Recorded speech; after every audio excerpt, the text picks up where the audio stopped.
जैसे डॉक्टर्स का मतलब ये जरूरी नहीं है कि सिर्फ डॉक्टर हो, एलोपैथिक डॉक्टर ही हो, एलोपैथिक। क्योंकि अखिल भारतवर्षीय चंद्रवंशी क्षत्रिय महासभा का यह 120वां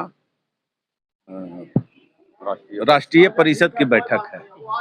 अखिल भारतवर्षीय चंद्रवंशी क्षत्रिय महासभा 1906 का स्थापित और 1912 का रजिस्टर्ड संस्था है। ये हर साल हर देश के हर एक जो प्रदेश है वहाँ के राजधानी में अपना आम सभा करता है एक साल होने के बाद। और जो पीछे साल में जो काम महासभा ने जो सोचा था एक काम कहाँ तक हुआ उसका पुनर्लोकन करता है और आगे महासभा कैसे चले, हमारे समाज का विकास चौतरफा कैसे हो, उस पे गहन चिंतन पहला दिन होता है। दूसरे दिन उस पर प्रस्ताव ला के पारित करा के उसको पास किया जाता है। आज क्या हुआ, इस बार क्या हुआ? इस बार जो उप समितियां जो कहीं कहीं पे जो काम नहीं कर पा रहे थे उनको पुनर्गठन कर फिर से महासभा के कार्य को आगे बढ़ाने के लिए सबसे उनका ही पूछ के उस पर अमल किया जा रहा है। प्रस्ताव वगैरह भी पारित हुए? प्रस्ताव पारित, कितने प्रस्ताव पारित? करीब 6 से 7 प्रस्ताव पारित हुए। एक दो प्रस्ताव यदि बता सकते हैं तो। ये ओपन करने का ओपन नहीं है तो आगे आने वाले दिनों में क्या निर्णय लिए, समाज में क्या क्या बदलाव करेंगे अपने समाज के? समाज का चौमुखी विकास। इसे भी मेडिकल की भी एक व्यक्ति जो चर्चा करे थे, मेडिकल सेल के अध्यक्ष हैं। समाज में जो है जो चिकित्सा का एक होना चाहिए। हाँ, चिकित्सा का भी जो सेल है उसके राष्ट्रीय अध्यक्ष जो बोल रहे हैं वो अपना बात को रख रहे थे। परिचय दे दीजिए। अशोक आजाद, राष्ट्रीय अध्यक्ष अखिल भारतवर्षीय चंद्रवंशी क्षत्रिय महासभा। देखिए, ये राष्ट्रीय कार्य समिति की वार्षिक बैठक 2 दिवसीय हो रही है। झारखंड के संदर्भ में भी व्यापक चर्चाएं हुई। झारखंड में निवास करने वाले जो चंद्रवंशी समाज के जो लोग हैं यहाँ पर, वो कई एक समस्याओं से घिरे हुए हैं। जैसे कि पिछले 3 वर्षों से झारखंड में ओबीसी वर्ग में ही चंद्रवंशी समाज के लोग आते हैं। 3 साल से हमारे बच्चे और बच्चियों को छात्रवृत्ति नहीं मिल रही।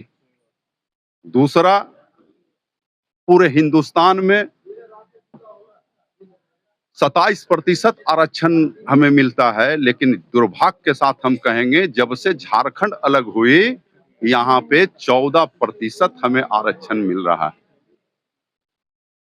यहाँ पे चर्चा ये भी हुई कि सीएनटी और एसपीटी एक्ट के अंतर्गत हम आते हैं। सीएनटी और एसपीटी एक्ट में रखने के बाद हमें जो सुविधाएं मिलनी चाहिए जो आदिवासियों को मिलता है, अगर हमको वो सुविधा अगर हमको दें तो हम कभी मांग नहीं करेंगे कि हमको इससे बाहर करें। अगर ये सुविधा नहीं देते हैं तो फिर हमको इससे मुक्ति करें।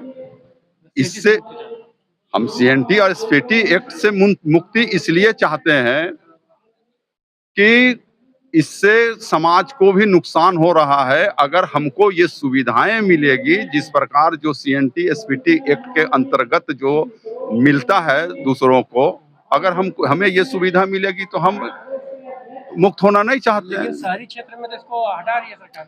अब ये तो सरकार जानेगी। नहीं, ये तो सरकार जानेगी। ये तो सरकार जानेगी। तो इस प्रकार की कई एक समस्याओं से चंद्रवंशी समाज ये पूरे झारखंड में घिरी हुई है।